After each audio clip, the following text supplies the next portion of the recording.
ឈ្មោះអ្នកក្លានខានគ្រប់ញាតិសន្តានគេថាខ្ញុំជ្រៀងរដូចគូចំណែកក្មេងៗហើយខ្ញុំតែតាយេហើយនឹងយោជ្រៀងមិនចេះធ្ងោក្នុងវងតន្ត្រីទេប្រណំខ្ញុំសូមរៀបរាប់ប្រាប់ឈ្មោះលោកអ្នកភ្លេងដែលបានសម្ដែងក្នុងវងតន្ត្រីយើងខ្ញុំ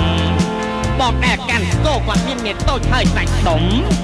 ជំរាបឲ្យចំគឺអ្នកលេងសំរងបងមួយញញឹមមិនឆ្លើយឃើញស្រីធ្វើប្រងើយថាមិនចូលចិត្តសោះបើតាមខ្ញុំដឹងស្រីគាត់នឹងរាប់អស់គេតែងហៅឈ្មោះជើងអ្នកស្រុកបារាំងឯបងខាងនោះកាន់អស់យ៉ាងសង្ហាយែច្រើនពេកអើបការឈរអែបនឹងជិញជុញយ៉ាងគាត់ខំតែអស់ឃើញស្រីមើលខ្លាំងតែគាត់មិនដឹងថាគាត់ភ្លេចបិទលេខខោ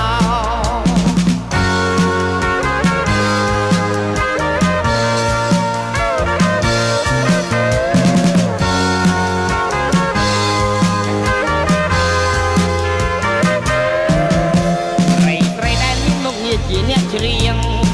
មកមិនដែលជាងថាជាប់រវល់ទៅធ្វើសងញ៉ែឃើញលេងតែតោងសក់បានមិនដែលឃើញកក់សក់ញ៉ែខ្លួនស្អីឲ្យកខ្វះខោអាវស្បែកជើងស្បែកកោះប៉ាន់ចំណែកចាស់កាន់គ្រឿងផ្លុំឬគាត់រុំទុំពាក់ស្តែបន្តារៃប៉ាន់ញ៉ែពេលលេងម្ដងគាត់ចូលចិត្តតែប្រកាន់ពេលលេងសារបានគាត់ទៅញាក់ចង្វារ៉ុកលុងដល់កំណត់ពេលភ្លេងលេងចាប់ហើយអ្នកខ្លះប្រងើយគិតតែអង្គុយសំកុកខ្ញុំមិនថាអីទេព្រោះខ្ញុំខំទុកមុខបើមិនលេងភ្លេងទុកខ្ញុំទុកចិត្តយកម្នាក់ឯង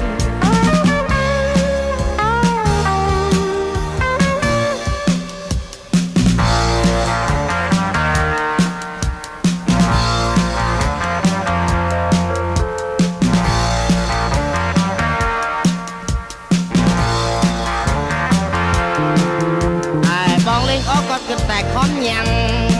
លេងខុសចង្វាគាត់គិតតែញាក់នឹងគេដែរ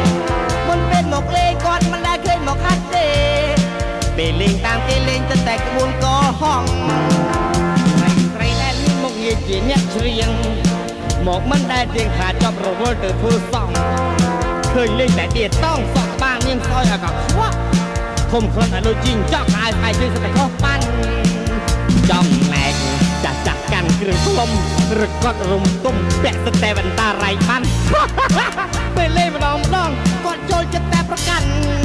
ពេលលេងសារបានគាត់ទៅញាក់ចង្វាក់រ៉ុកលុះដល់កំណត់ពេលភ្លេងលេងចាប់ហើយ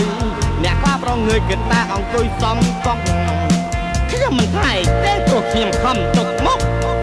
បើមិនលើកភ្លេងទុកសុកចិត្តយកម្នាក់អា